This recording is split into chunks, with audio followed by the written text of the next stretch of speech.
민주당 이재명 후보가 인재 영입에 박차를 가하고 있습니다. 82년생 워킹맘 조동현 공동상임선대위원장에 이어서 오늘은 MZ세대 인재 4명을 선대위에 합류시켰습니다. 국토보유세 관련해선 오늘도 유연한 입장을 보였는데 관련 내용을 톡쏘는 정치에서 짚어봅니다.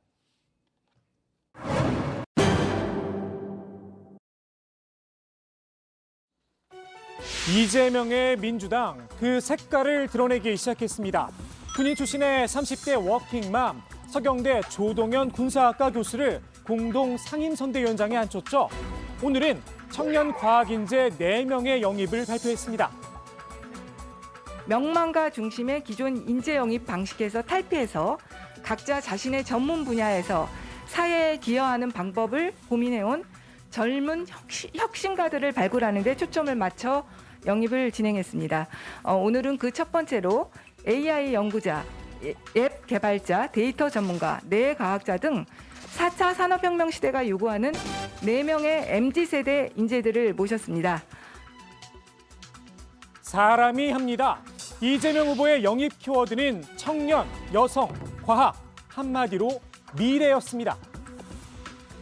청년 미래, 우리 청년들은 청년이라고 하는 하나의 단위의 문제가 아니라 결국 우리 사회 미래에 관한 문제이기 때문에 이 미래와 청년에 관한 전담 부처를 신설해서 아예 청년들 스스로가 직접 책임을 지는 그런 구조도 하나 만들면 어떨까 하는 생각은 지금 저도 하고 있습니다.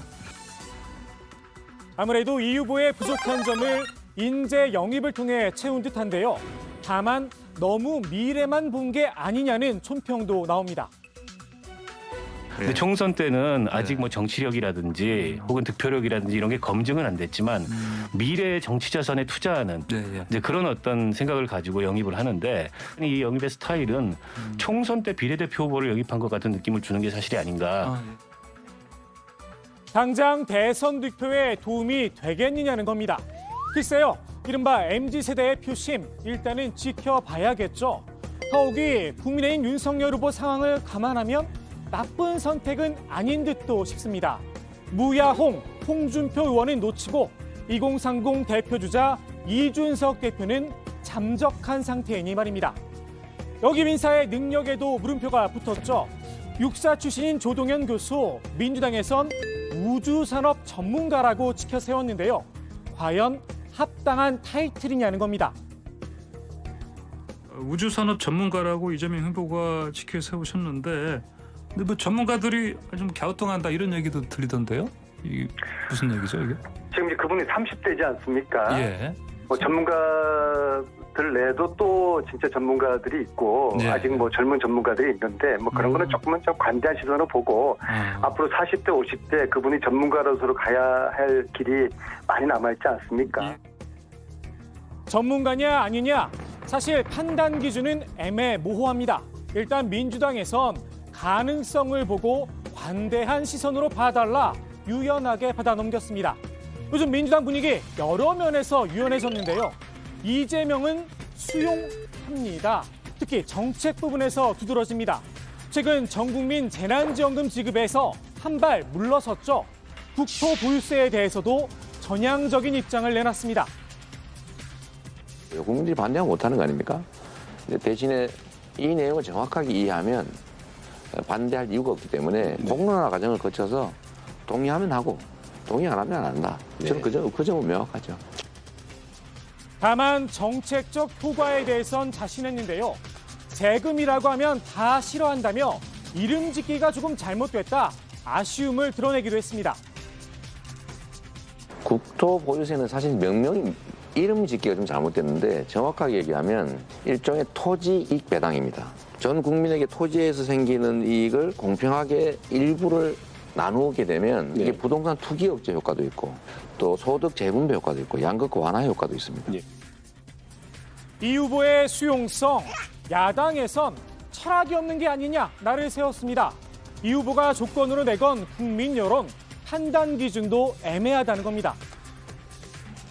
굉장히 이념에 치우쳤던 것인데 결국 많은 반대 여론이 생기니까 이걸 철수를 합니다.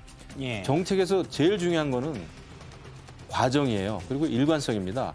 철학이 없다는 거예요. 그래서 저는 이재명 후보가 역시 혼자 생각하고 혼자 원맨쇼 하는 정치에 익숙해졌구나. 반면 이 후보 측에선 정책을 만들어가는 과정일 뿐이다 맞받았습니다.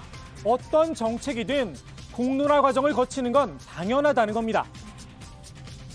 문제의식을 던지고 충분하게 공론장에서 토론하고 방향이 정해지면 그대로 가는 거예요. 그런 측면에서 재난지원금이나 국토보유세라든지 뭐 이런 부분들, 그다음에 윤석열 후보가 50조 이야기했지 않습니까? 그건 또 받아들이잖아요.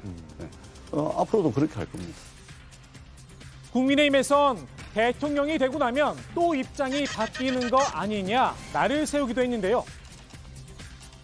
만약에 대통령이 된다 그런다면 또 과거로 들어가서 맨 처음에 자신이 주장했던 뭐 기본소득서부터 그다음에 전 국민 재난지원금 지급부터 또 밀어붙일 가능성이 훨씬 더 높다. 국민이 원한다면 바꿀 수도 있겠죠. 요즘 민주당이 바뀐 또 다른 모습, 바로 이재명은 반성합니다. 입니다. 선대위에서 기본사회위원회 공동위원장을 맡고 있죠. 건국대 최백은 교수가 차이라는 두 글자와 함께 새롭게 영입된 여야 선대위원장의 사진을 올려 논란이 됐는데요. 민주당의 반응은 빠른 잘못 인정이었습니다. 차이는 했는데 그 답을 잘 모르겠더라고요. 네, 명백하게 잘못된 표현이다라고 생각이 들고요. 그렇게 그런 어떤 상대를 존중하지 않는 어떤 그런 식의 SNS라든가 글은 조금 부적절하다라고 생각이 됩니다. 이낙연계인 제주대 이상일 교수 징계도 논란이 됐죠. 이 역시 대응 방식은 같았습니다. 토론이 살아있고 다른 의견을 개진할 수 있는 그 여유와 공간을 줘야지 그게 살아있는 민주정당인데요. 당원 자격 정지까지는 조금 저는 아니라고 봐요. 그거는 당을 떠나서 그건 국민의힘에서 그렇게 했다면 저도 굉장히 반발했을 겁니다. 당이 배가 부른 것이고 당이 민주당이 기득권화된 부분들이 있습니다. 이런 게 바로 내부의 비판을 견디지 못하는 기득권화된 이 모습을 보이는 겁니다. 대표적인 겁니다. 이거 민주당이 청산해야 하고요. 민주당이 이거 이번 대선 과정에서 극복하지 않으면 국민들 표 못 받습니다. 그런데 말입니다. 이 청산해야 할 기득권, 뿌리가 단단한 듯도 싶습니다. 오늘 민주당이 권리당원 게시판을 닫았죠. 내부의 비판을 견디지 못하고 말입니다. 반 이재명 분들이 그동안 이제 민주당 홈페이지 게시판을 상당 부분 이제 지배를 해왔거든요. 근데 이분들이 이재명 후보에 대해서 이제 그쪽에 공격을 하니까 이건 이제 도움이 안 되는 거 아니겠습니까? 그래서 일단 폐쇄를 한 상태입니다. 이른바 반 이재명 세력, 이낙연 전 대표의 지지자들이란 뉘앙스도 풍겼죠. 이재명을 돕지 않는다, 뭐 그런 오해고 사실이 아닙니다. 지금 물밑에서 많이 움직이고 계시고요. 가령 오영훈 이낙연의 비서실장을 이재명에게 이제 보내드린 것은 이낙연 후보의 동의 없이 상의 없이 그건 불가능한 것이거든요. 당장 이낙연계에선 반발의 목소리가 터져 나왔습니다. 이낙연 캠프에 몸담았던 신동근 의원은 민주공화국의 정부를 세우고자 하는 정당이라면 당원에게 동등한 발언권을 보장해야 한다. 빨리 원상회복하길 바란다. 나를 세웠습니다. 판사 시절 각하 땡땡 짬뽕이란 사진을 올렸다가 징계를 받았었죠. 최근엔 문재인 대통령 지지자임을 자처하며 이재명 후보에게 나를 세웠는데요. 이정열 변호사, 이재명 후보 측이 자신을 공직선거법 위반으로 고발했다라고 밝혔습니다.